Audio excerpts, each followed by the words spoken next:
Okay, cool. So today we're going to be talking about videos.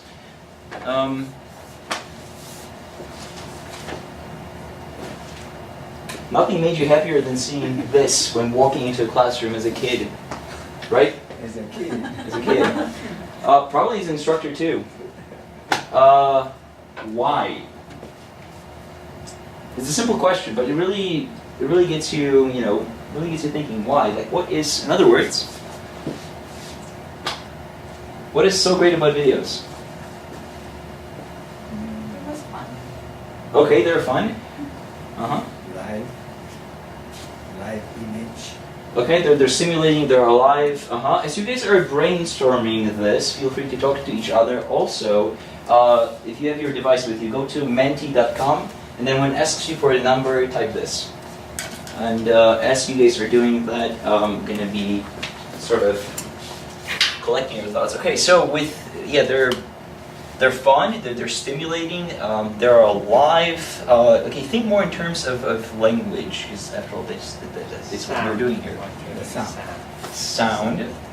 Okay, so authentic audio production, authentic audio input. Not mitigated. What else?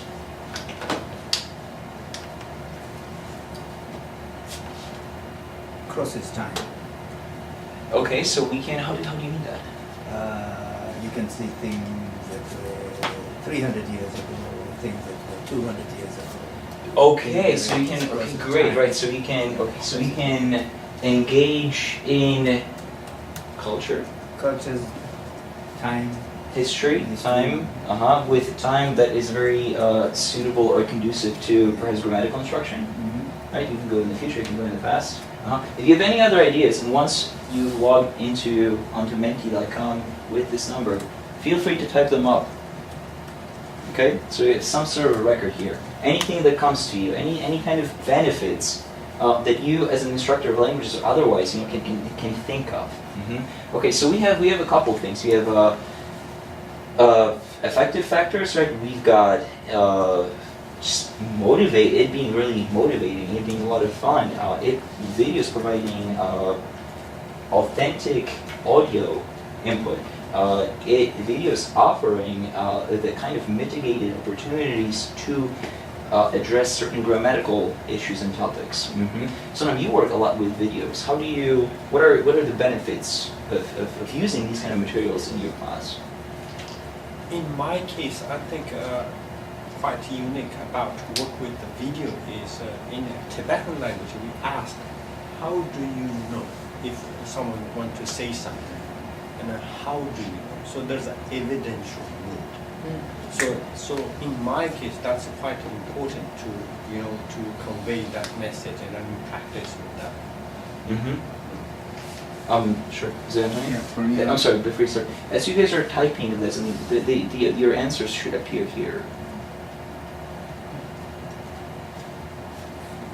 Which I think would be useful for all of us to see what we're all thinking kind of a brainstorming fashion. But yes, was Antonio. They help me to differentiate accents. Okay. Variations in the language. Perfect. So we are going back to the authentic audio material, right? And structuring or working with videos that are appropriately structured and/or scaffold that allows you access to the kind of emphasized salient audio features of the language. Okay, I'm sure you have some other ideas. I'm going to give you about a minute or two to just type away so that we have some sort of foundation to go off of.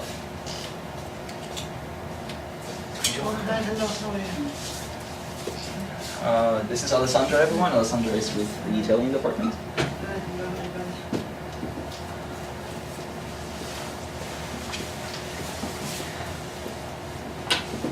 And let me know if your contributions are not coming up. Not coming up. They're not coming up. Oh, accents. Oh, there we go. So I think you need to only write a word, right? Oh, is that how I configured it? Okay. No, provide extra dimensions. Okay, so this is, you'll see this kind of building a word cloud for you. So as you're providing more and more input to this, it will expand.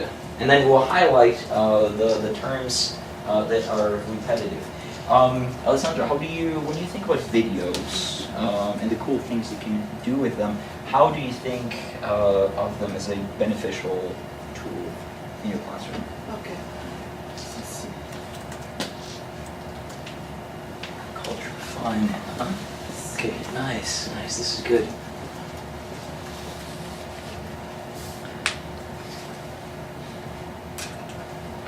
Perhaps one of the things that has not been mentioned yet is that there's a variety of videos that is available to us to today's day and age, which is very easily accessible, which is also suitable for all sorts of contexts, but also to fit different kinds of learning styles. We can use different kind of learning styles and also different kinds of proficiency levels, right? So this is something that is cannot be understated. They're very versatile, and they could literally be used across the board. And even though traditionally they're considered more of a receptive language experience or receptive language tools, today we'll see how we can make them more productive, more communicative, okay? How we can sort of bring them to life to stimulate the kind of oral and written, perhaps even production, that we sometimes might be find a little bit challenging to instantiate in our own instruction. Okay, context, culture, authentic, fun, extra dimensions, visual attraction, accents, dense. That's in the meaning is a lot of meaning in some. I was thinking about the commercials. Oh, okay. Tell us more. Different levels of meaning. So it's you have symbolic and you have some implied meaning, and maybe in 30 seconds, a lot of work to do on a very short commercial. Perfect, right. So because they're sometimes, or commercials especially, that genre is so packed, it causes their students to think about it, right? Which automatically engages them in critical thinking about what they're seeing, whether it's cultural analysis or different sorts of engagement with a register. This is all something that we want them to do, right? We want them to be able to look at and notice these different layers of language that are not just visual or oral, but also what sort of goes behind it. Okay, so there are a lot of good things that we can do with videos, right? There's a lot of good sides to it. What I'm wondering about, this is my own summary, stimulating, engaging, authentic, culturally relevant, suitable for all kinds of learners, promoting critical thinking, easily accessible. And this is all sort of the stuff that we were talking about, and I have all these bullet points also listed in the handout that I will be forwarding to the participants of today's workshop. Okay. For better or worse,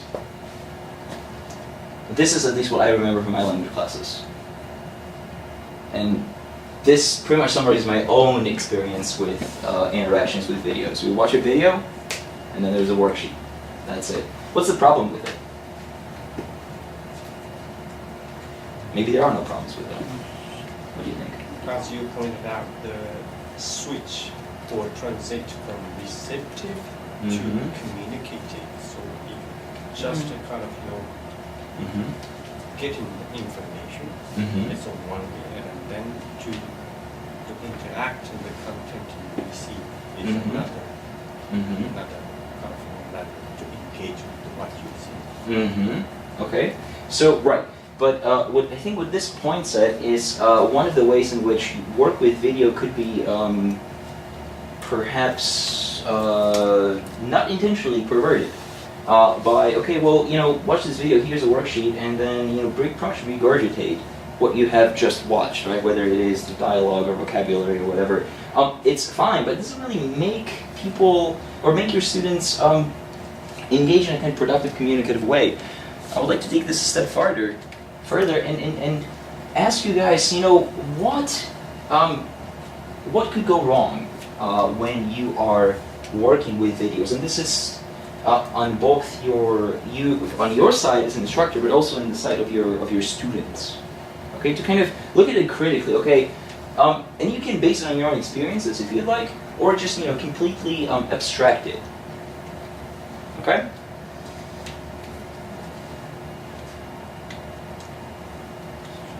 If the students don't understand something in the video, they also will not be able to do the worksheet. So it needs to be that's, scaffolded, yes. right? We need scaffolding.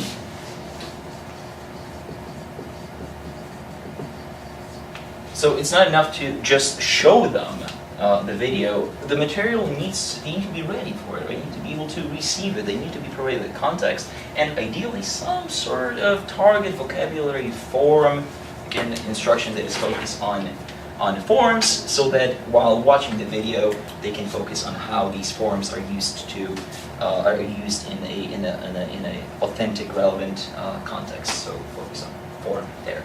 Okay. Anything else?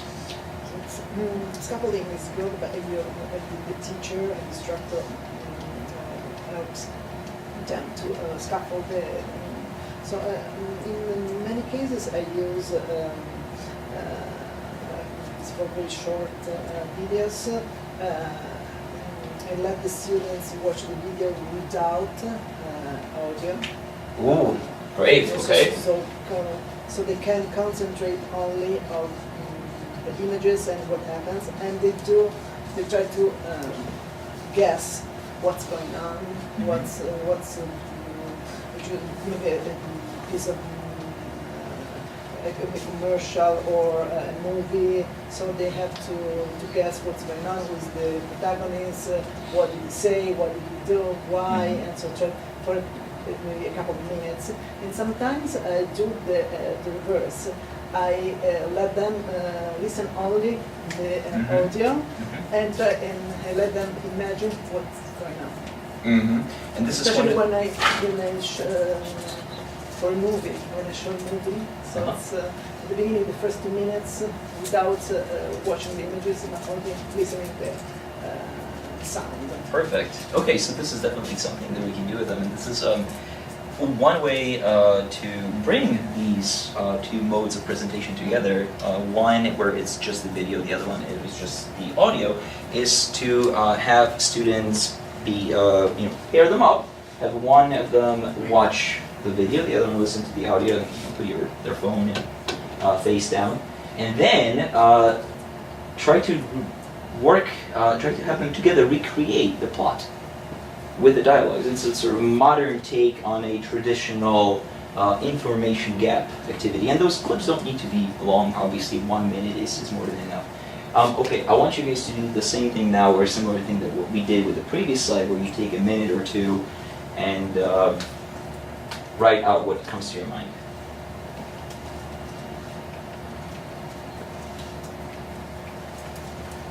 So much. Good answer.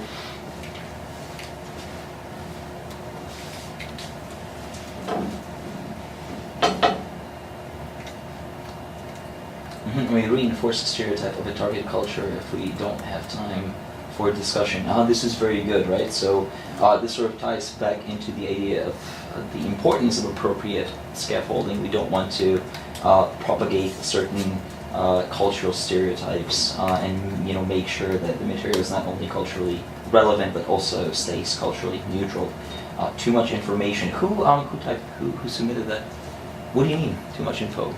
Sometimes probably my goal is just one thing. I wanted my student to practice, for example, description for actions. But in the video, it may provide too much information.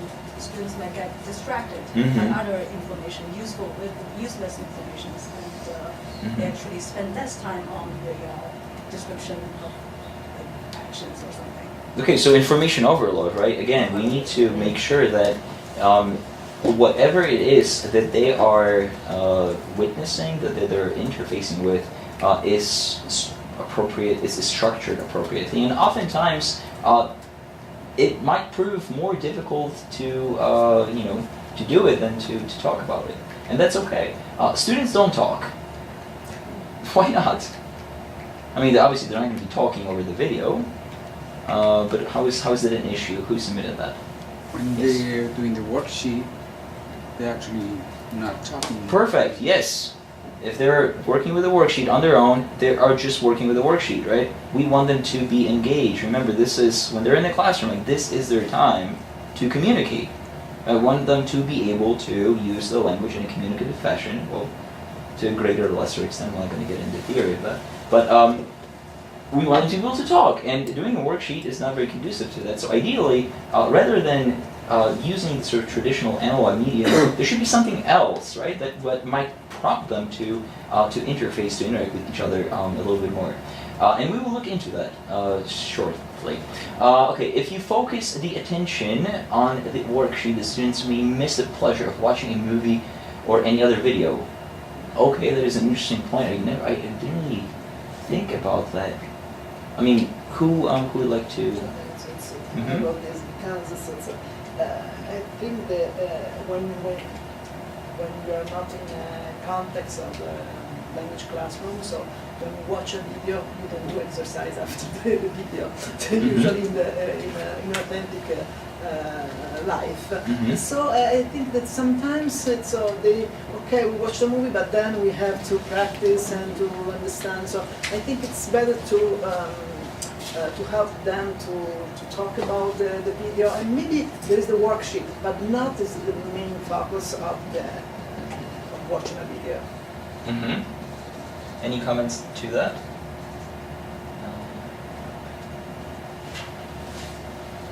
Okay, so this is worksheet is something that in this particular context is implied. You know, it's used during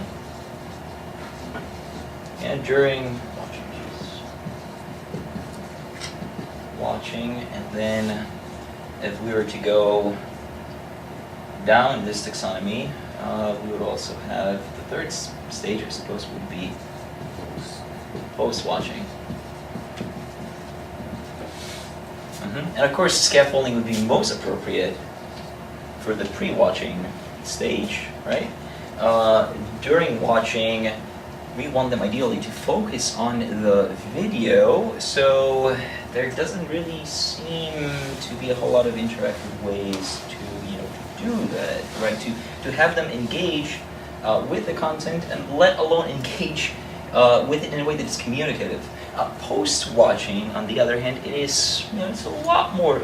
I think it's a lot easier to do than any of the other steps, because there are plenty of activities that we can think of that could be implemented here. Okay, let us, now that we have this taxonomy laid out, let us maybe go through it step by step. But before I switch to it, are there any other contributions, comments, remarks regarding what could be wrong with videos? And if not, that's completely okay. The level is too high, too difficult. Okay. Sometimes, sometimes some of the videos that we are using might be too just inappropriate for the certain proficiency level. By the way, how is the video? It worked great. Everything worked out? Yeah. Thank you. I just recall that. Okay. So some of the things we can do before, and I'm going to start with talking about some of the ideas that I had, and feel free to chime in or interrupt me or maybe build on these. I've done more or less all of them in my own teaching. And one of the things I like to do with them is screenshots. So there's a website, filmgrab.com, where that you can go to right now if you have your computers with you, where you will see there's a ton of different stills from a lot of different movies. What you can do is download these different stills and have students, print them out if you like, and then have your students in groups work together in trying to recreate the story, or maybe even predict the story, just based on the pictures, which is kind of similar to what Alessandro was hinting at, right? Like what is happening here based on the audio, or based on the images themselves. So that is one of the things that they can do together while communicating, of course, in the target language, right? that will prepare them, that will scaffold the subsequent viewing of the video. Another thing that goes with it that is perhaps suitable for more advanced levels, so this would be totally something you can do at every level, right? Pictures. For more advanced levels, I would encourage you or invite you to experiment with screenplays. And by screenplay, I don't mean the entire screenplay for a movie, but this website, simplyscripts.com, contains a lot of screenplays for a lot of different films that you can browse through, maybe look into, download a screenplay of a scene. Chances are it's all going to be in English, so you might need to do some translating prior to that. And then cut it up in pieces. Have them work with it and recreate what is happening, whether it's a dialogue or a description or whatever have you. So this is sort of an extrapolation of on the first one. You can have them work with the blurb and see what kind of story they can predict based on the blurb. Likewise, you can easily use the blurb to have them talk about the characters. Oftentimes, characters, or at least one or two, main protagonists are introduced. You can use it to discuss what are these characters like. What do they look like? What kind of characteristics do they represent? Personality traits, even, based on the sort of really brief sketch of the plot of the movie. What kind of challenges are they going to be facing, and how will their characteristics, then allow them to conquer these challenges? How will their character develop? And this kind of scaffolds it by the level, right? So we're starting with, okay, what do you think these guys look like, all the way to how do they respond to certain problems, right? And situations. And then finally, talking about characters, and that could be done for all sorts of levels. To get info on characters, you have Rotten Tomatoes, the Internet Movie Database. Wikipedia actually is a pretty good source in terms of its linguistic versatility. There are different language versions of on Wikipedia. Anything else?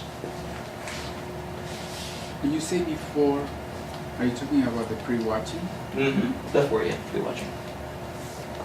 Because many times what I do for the pre-watching is, especially with the elementary courses, is review vocabulary that they don't know.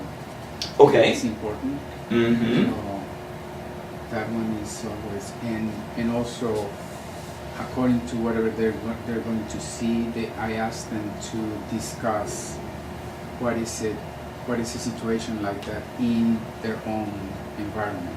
Mm-hmm. Perfect. Mm-hmm. So you scaffold the viewing by providing a vocabulary list, I presume? No.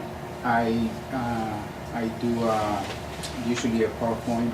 In the PowerPoint, I show images of the words that I want them to pay attention to. Okay, so not translations, or not even the textual representations of the concepts, but visual. Yeah. Wonderful, multimodal. Mm-hmm. Great. Anything else? How do you do it in Chinese? Or in Mandarin, sorry. Yeah, maybe sometimes it would give them the context of for example, I'm going to show them a TV show. Mm-hmm. So before they see that, they want to know some cultural background of what's the issues, social issue related to, or Is this something you do with beginners or some more advanced levels? So you want to contextualize it culturally, yes. So that they have the appropriate background, so as not to propagate certain negative stereotypes, perhaps. This is really good. A very, very, very good point. Anything else? The Japanese? What do you guys handle? Well, I didn't teach first year here, so normally what I do is of course I go over the grammar and look at words, right? But also I ask the content question, and especially if there's like anything important cultural aspect. Like someone's looking for like a library, and when you're talking to a stranger, like how do you start a conversation? Kind of go by that, and then watch video. Perfect. Okay, wonderful. Good. I think that pretty much sums it all up in terms of the before activity. At least gives us a good point of departure for thinking about what we could do before watching a movie, but also brings us to the next stage, which is what we can do during the film, right? And this is the more tricky stuff. Okay, this is not something that is very easy to do. Alessandra brought up the idea of having your students experience the video in two different ways, in two different mediums. One just audio, the other one just video, and then we can combine them into a information gap activity. I would like to show you another way in which we can make this stuff a little bit more engaging. Vizia is a platform that I've used a number of times to. It is. CC or TV, one or the other. I used it a number of times to create these kinds of interactive videos. And by interactive videos, let me show you what I mean. So, let me see if I can copy this. I'm gonna exit this guy here. And this is something that I've already shown in one of the previous workshops last semester. So for those of you who were here at the time, bear with me, okay? This is a video clip with David Hasselhoff that I assembled for the purpose of this lecture. And what is important here is not as much the content, because obviously it's all going to be in English, right? And it's context independent, because I'm showing this to you guys, but the kind of things that you can incorporate in it to make it more interactive. Okay, so I'm going to kick it off. Hey, got a permit for those guns? I'll get your permit right here.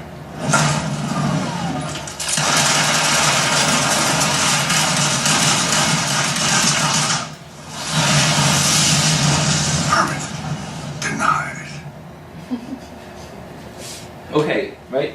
So this is pretty epic. David Hasselhoff doing splits. But what is more important is the first activity type that pops up right at the point that I have selected, where it's asking. It's very simple. Complete the blank, right? It checks your oral understanding of the text. We can choose between hermit, hermit, permit, or merit, and obviously it's going to be permit. Here, so I'm just going to check that option. And this is something that your students will do individually if you share the link with them. Okay? I'm going to continue here.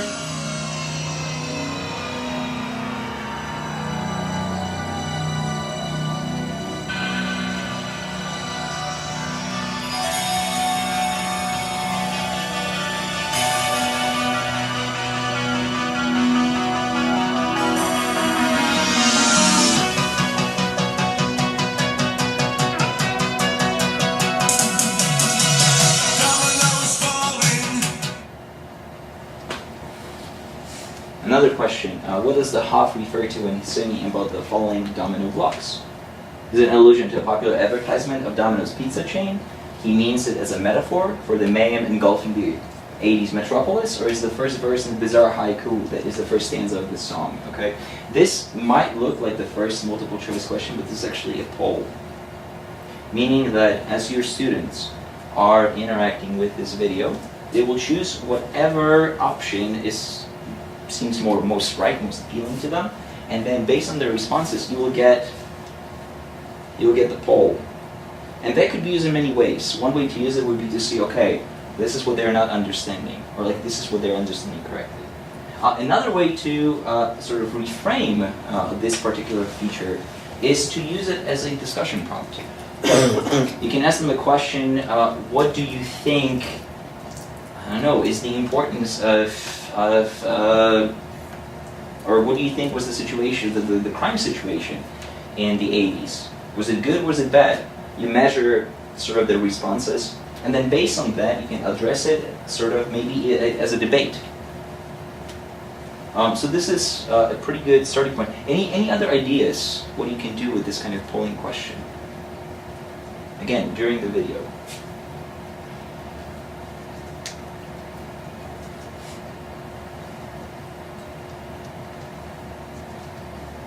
I'm asking because it's not the easiest one to incorporate. And those are the two thoughts that I had at that time. But I'll let you guys think about it in the interest of time and show you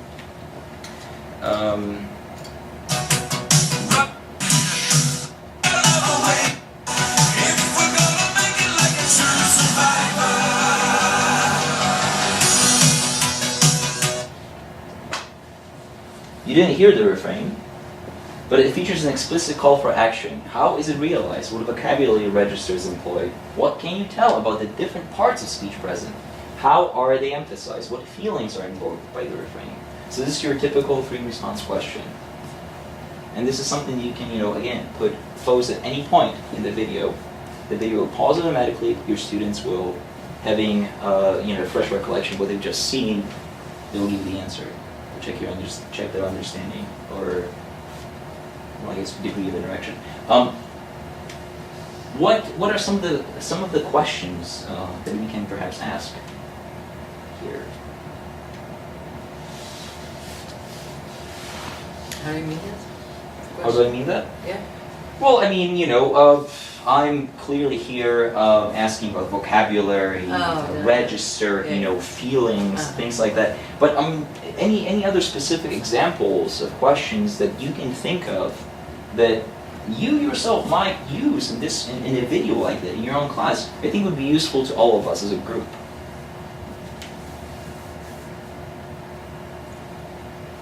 Well, you could ask about cultural references you see in read that is pertinent to the country that the language is spoken in. Mm-hmm.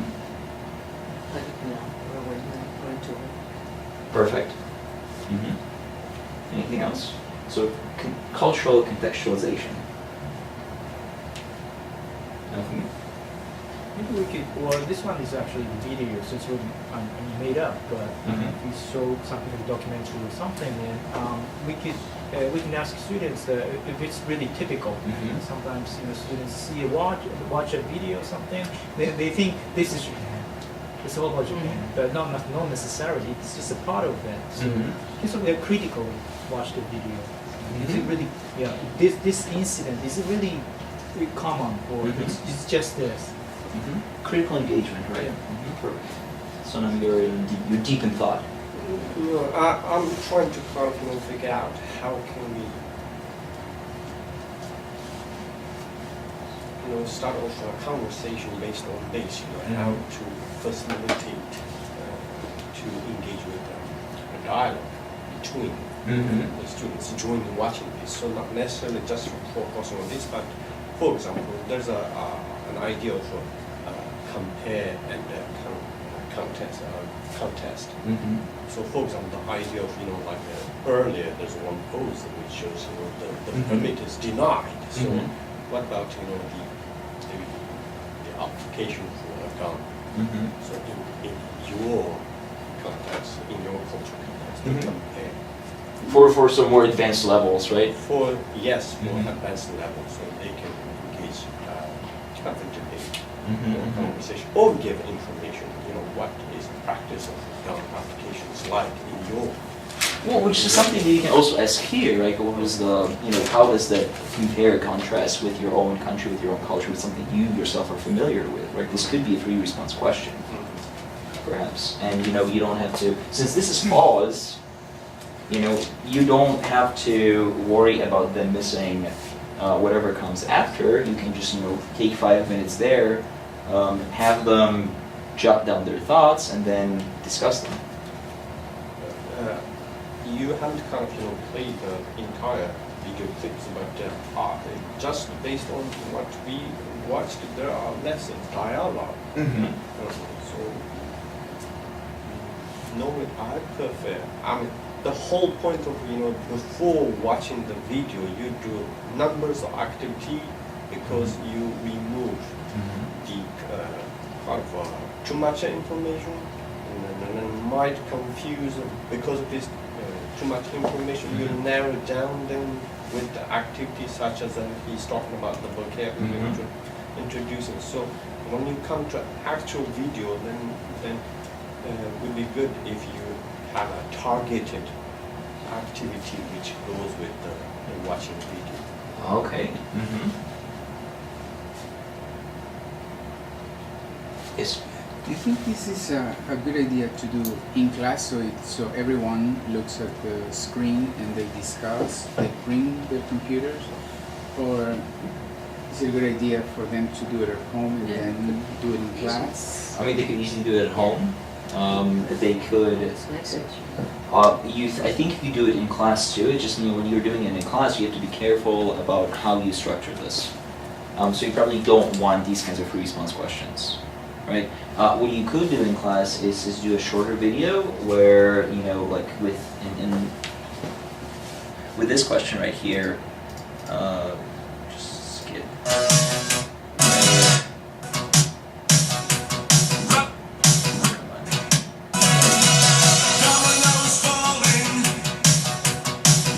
So it's not going to come up again because I responded to it, but with the polling question, this is something you can do with them in class, right? Because as they, even if they watch it on their phones, this is something that they can check there, and then you will get a snapshot of their responses after the video is over, and then use it to further either build a dialogue with them, or debate, or use it even as a form of formative assessment.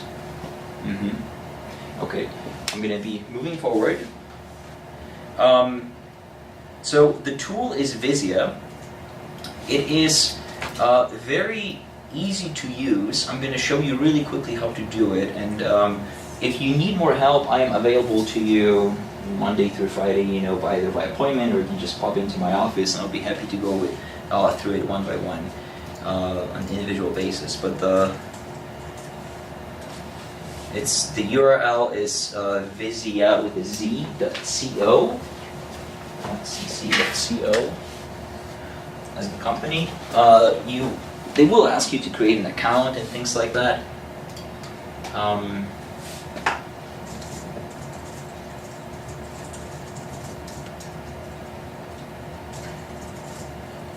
Can you only do it with YouTube or other? Well, that's the formats thing. too? That is the thing. You can only do it with YouTube. That's okay. Yeah. I mean, most people use that by default anyway.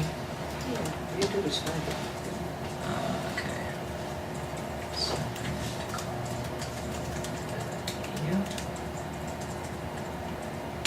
okay, is this email? Yeah. So if I want to make another video, I made a few, just hit a new video, you input the link that you think you'll be using in class. So let's just go to YouTube and take really anything at this point. What do we have here?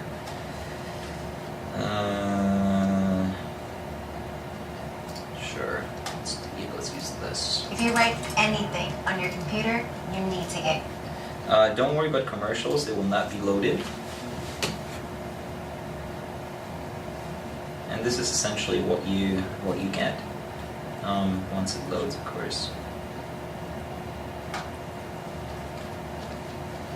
And as this is loading, you can turn on the option to gate the video, which means that your students will be asked to provide their first and last name, which will make it easier for you to identify them and their input. Okay. There we go. So see that this is the timeline of the video, and in order to insert any of the activities that you just looked at, the activities types are here. So all we do is just Nice. put it right in. Going back. Sure. Let me just cancel that. So here's the timeline. Let's say that at something worthwhile or important happens at 35 seconds. It says add interaction, and then we can choose between the quiz, which is a single choice question, a poll, which is the bars, a free response, and then call to action is just a link to another video or another digital artifact.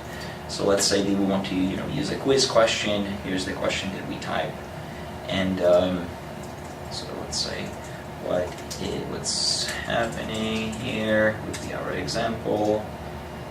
Choice 1, choice 2, choice 3, and then you want to mark which one is correct. So Simon, what if you have a ton of students do this? How does that get back to you? How does this get back to you? Yeah, I mean, as separate. Very good. So what happens, let me just save this question really quick and answer you.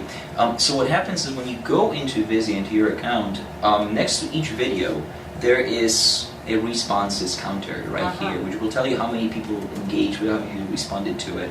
And then you can download their responses as a spreadsheet. Oh, nice. And that way you will, That's great. you will know.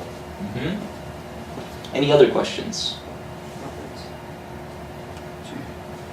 Okay, we do have about 10 minutes. I mean, I can obviously stay a bit longer, but I would like to move this forward.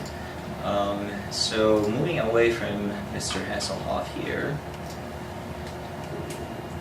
the next thing to do, or sort of the next, level of engagement, I suppose, would be, what should we do after the videos, right? Once they've watched it, they've engaged with these videos. Okay, so now what? What do we want them to do?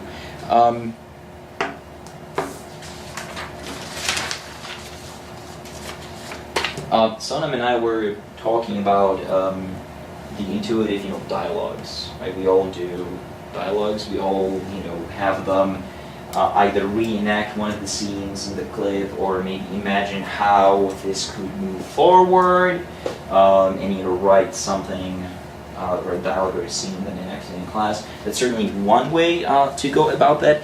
Another way would be to think about alternative endings. And this is something that that animations would be pretty useful with or for it. And animations were covered in a workshop last week. They will be online as well if you guys want to take a look at it. But before we go there, I would like to invite you to either, if you have a phone, open up your camera app and point it at this QR code. And if you don't have a phone, go to this link, padlet.com, SEZ2117, Hackerman story. And you should all let me know when you're done. Oh, Padlet is acquired. I'm not connected to the internet. Amazing.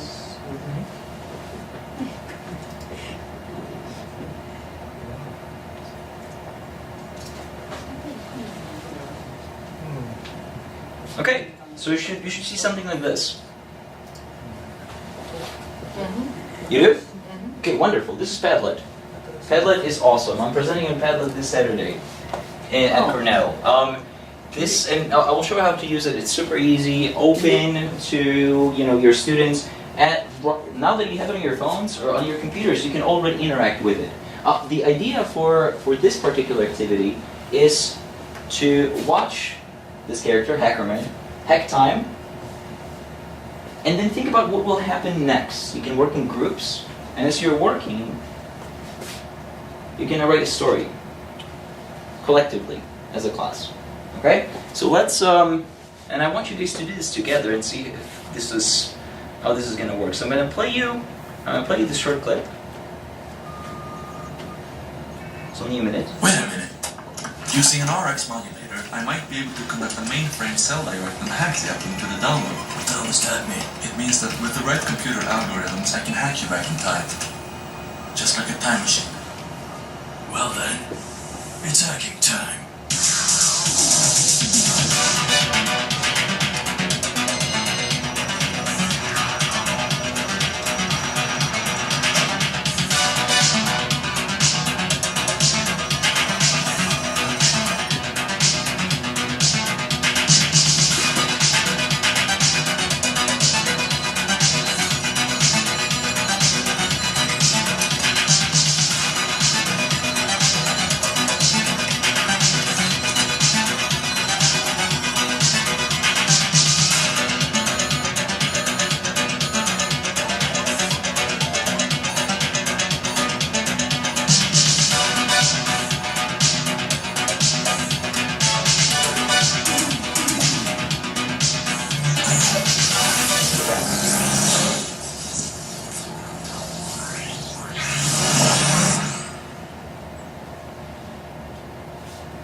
So this is it.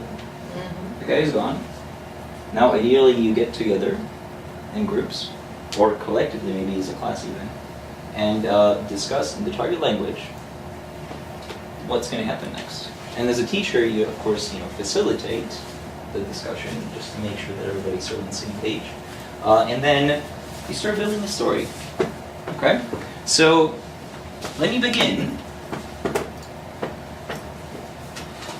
by, and you do that by hitting that plus sign right here. So by title, Simon, and then let's do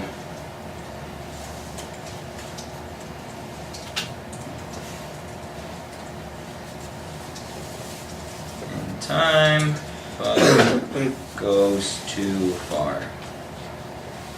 I can end right there, or if I want to, I can include pictures, links, images, what have you.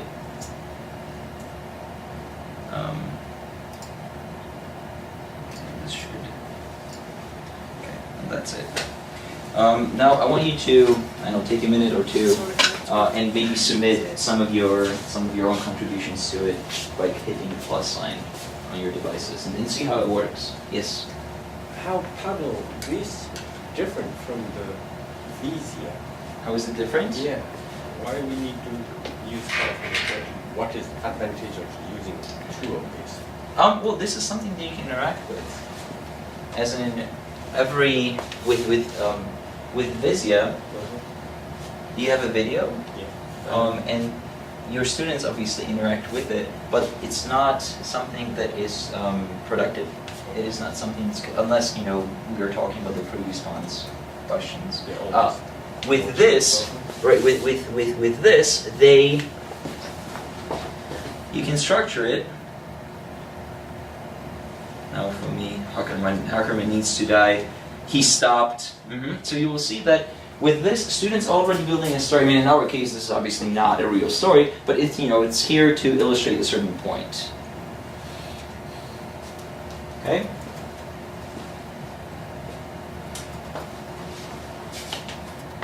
And let me, as you guys are playing with it, I'm going to leave it open.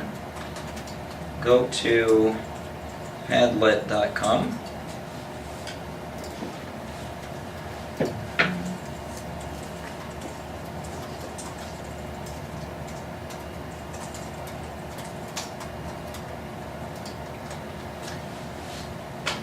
I already have an account. You guys will have to make one. It is free to use. To make a Padlet, you hit a plus sign, and it's going to ask you what kind of layout you want. Now, I am using the stream layout for the story because it allows you for the sort of most intuitive chronological ordering of events, kind of like your Facebook news feed. But you can do other things with it.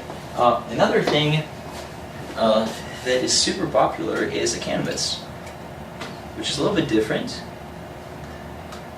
Here's where you configure it, you modify it. I'm not going to go through it because it's super intuitive. Just going to hit next, start posting. Post 1, and I'm going to do, let's say, post 2. And let's say that I would like to have them, you can draw in it, you can link to one of your other Padlets, but where is the, and I want to connect it to this one. So this is something that you can use to collaboratively build mind maps. You can also have stories that way. This is really simple. I'm only using text, but it also allows you to input images. The beauty of it is that your students don't have to install anything on their computers, nothing on their phones. All you do is you give them the link, or like I did, a QR code, which is generated from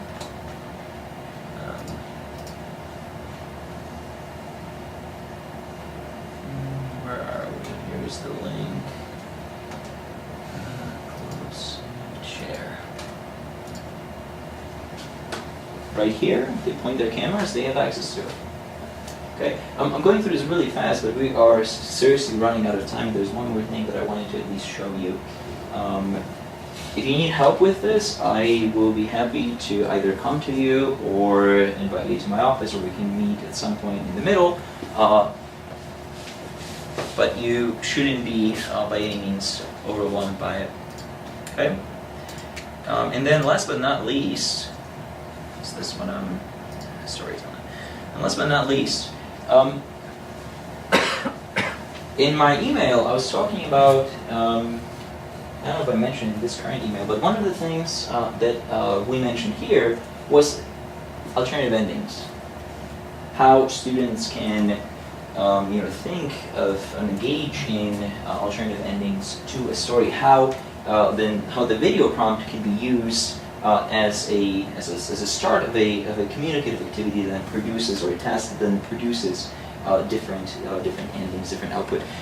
One tool that I found that for free that allows you to do this with YouTube is Adventure. Now this is something that I'm gonna demonstrate here. It is super buggy, so it's not. Currently it only works in Firefox.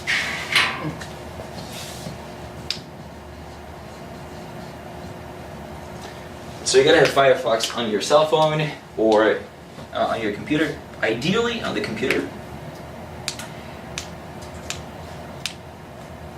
And in the interest of time, I'm just going to show you kind of what it looks like.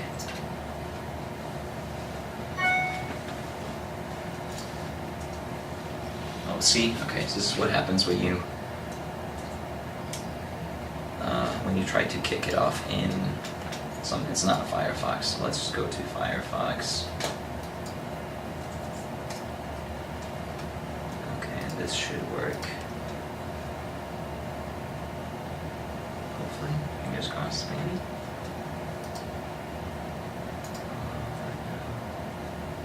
RX modulator, I might be able to conduct a mainframe cell. Wait a minute. Okay, Using an RX modulator, I might be able to this. conduct a mainframe cell direct and hack the uplink to the download. What the hell does that mean? It means that with the right computer algorithms, I can hack you back in time. Just like a time machine. Well then. It's hacking time. Unfortunately, there's no way to fast forward it. Doesn't give you the slider here.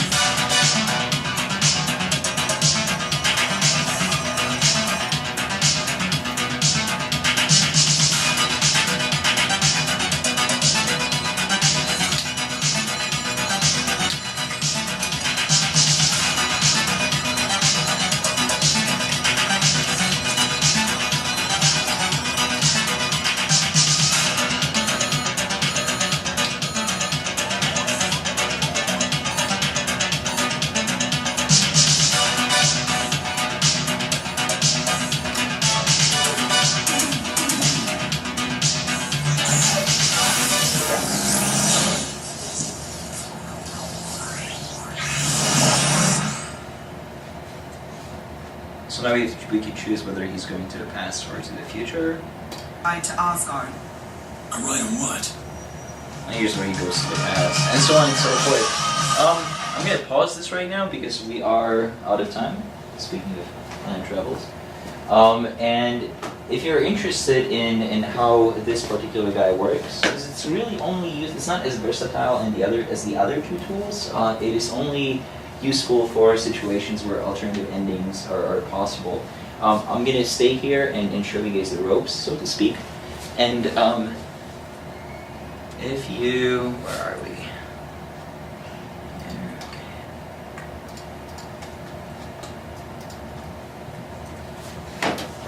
And if you have to go, this is it. That's all I had for you for today. I hope it was useful. Again, the best way, I try to choose tools and platforms that don't have a steep learning curve. There isn't a whole lot to learn with Vizia or Padlet. They're pretty intuitive. If you have any issues with them, or would like to get a refresher, come and talk to me, email me, or have me come and see you at a time that is most convenient for you. I'm sure we can figure it out. I'm available Monday through Friday.